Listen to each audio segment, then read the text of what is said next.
Welcome into 2025 Under the Lights, the first full slate of games this season as Class AAA and AA teams join the party, and football is fully kicked off across the state. Here in Bismarck, just one game. It's Shiloh Christian hosting fourth-ranked Dickinson Trinity in a pair of Class A teams clashing once again with region implications on the line. This is a big one. These two teams have played 6 times total. They are 3-3 against one another. In week 1, Dickinson Trinity held on to win 12-6. It came down to a goal line stand for their defense. It was much the opposite for Shiloh Christian, who won in a blowout in week 1. Coming into week 2, things much differently. As we mentioned, there's a lot on the line when it comes to region implications, and the rivalry makes it mean a little more.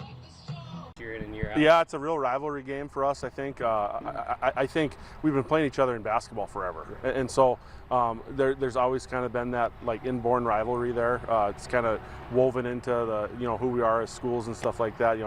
Private school in Bismarck playing a private school in Dickinson, things like that. But I think when that just naturally kind of transitioned to football when we started playing them, several years back. And so there's been a lot of give and take throughout the years.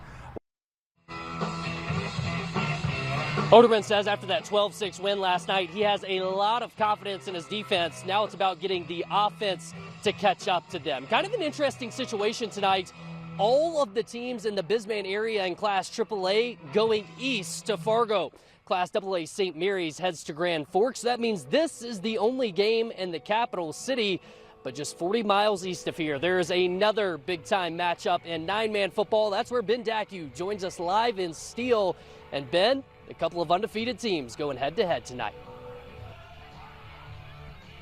Yeah, Luke, I went east as well. Not quite as far as the AAA teams went tonight, but I guess we'll get to that at 10. Now, these are two teams that came into the year with new head coaches. Napoleon hired Jamison Fettig, and Kidder County also promoted Connor Hill from assistant to be the new head coach. And it was a good start for both teams. The Wolves and the Imperials won their week 1 matchups by a combined 70 points. And I think we expected a win out of Napoleon last week. I'm not sure we can say the same for Kidder County. The Wolves had a very tough 2024, 1-7 and no wins in the region. So I talked to Coach Hill, and there's a lot of familiarity there since he was already on the staff last season. But when he came in, he wanted to bring in a new offense, and that is going to really bring this Wolves team to a whole new level.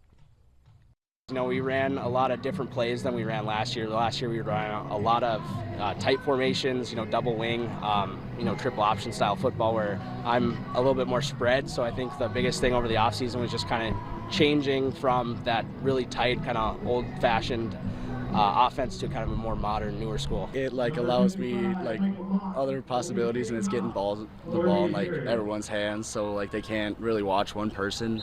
So the ball's all over the field, really. Larson had a day against Hettinger County last week. 9 carries for 173 yards and 3 touchdowns. Now, this matchup was kept intact despite all the realignment that went on in 9-man last year. Napoleon got the better of the Wolves in that matchup. 52-12 was the score when these two teams locked horns last year. I think with the new offense, I think the Wolves give it a better shot this time. Reporting live from Steele, for your news leader, I'm Ben Dacu. We'll be right back after this.